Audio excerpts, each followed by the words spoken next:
প্রিয় ভাইয়েরা, মুসলিম বিশ্বের নেতারা, তোমাদের কিসের অভাব? তোমাদের টাকার অভাব নাই, অস্ত্রের অভাব নাই, তেলের অভাব নাই।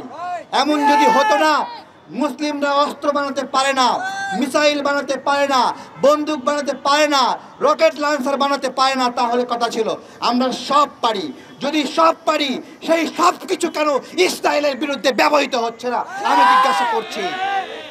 ওই তেল আল্লাহ উজাড় করে দিয়েছে সৌদি আরবে। সৌদি আরবের সরকারের উপর লানত, লানত, লানত। একদিকে বিশ্বের বিভিন্ন জায়গায় আন্দোলন সংগ্রামের জন্য টাকা দেয়, আবার আরেকদিকে ইসরায়েলের সাথে বন্ধুত্ব করে। এই দ্বিমুখী নিমক হারানি আচরণ থেকে মধ্যপ্রাচ্যের দেশগুলোকে সরে আসতে হবে।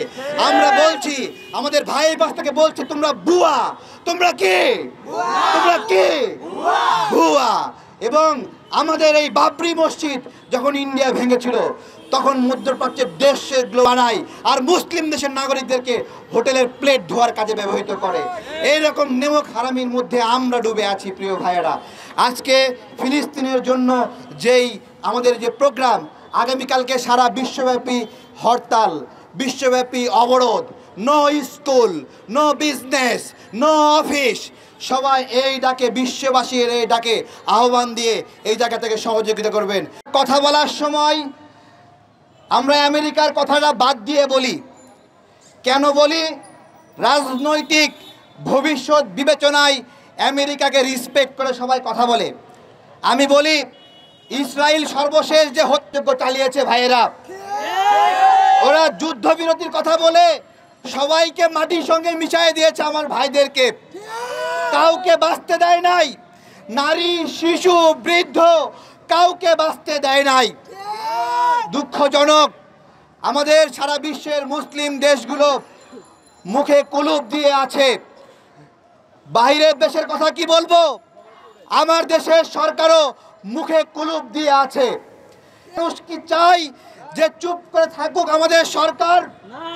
আমরা একটা দাবি করেছিলাম, এই জন্য অনেক কিছু করতে পারবো না, কিন্তু আমার পাসপোর্টটা ইসরায়েলের জন্য অবৈধ, এইটা আমার জন্য অনেক কিছু ছিল। শেখ হাসিনা এটা উঠায় দিয়েছিল। শেখ হাসিনার পতনের পরে আমরা বারবার স্বরাষ্ট্র দপ্তরে অনুরোধ করেছি, পাসপোর্টে অ্যাকসেপ্ট ইসরায়েলটা আবার বসায় দেন, কিন্তু শোনে না, ভয় পায়। শুধু তাই নয়, এখনো ইসরায়েলের আড়িপাতার যন্ত্র ব্যবহৃত হচ্ছে, পেগাসাস। আমার কথা, আমরা এই বাংলাদেশ থেকে, এই বাংলাদেশের টাকা ইসরায়েলের অস্ত্র কেনার জন্য এখনো ব্যবহৃত হবে?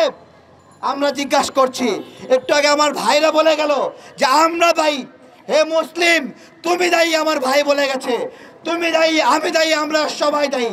যখন একটা কোক কিনে ঢক ঢক করে গলা ভিজাচ্ছি, তখন একটা বন্দুকের গুলি কেনার জন্য ওই ইসরায়েলের কাছে আমি টাকা পাঠাচ্ছি।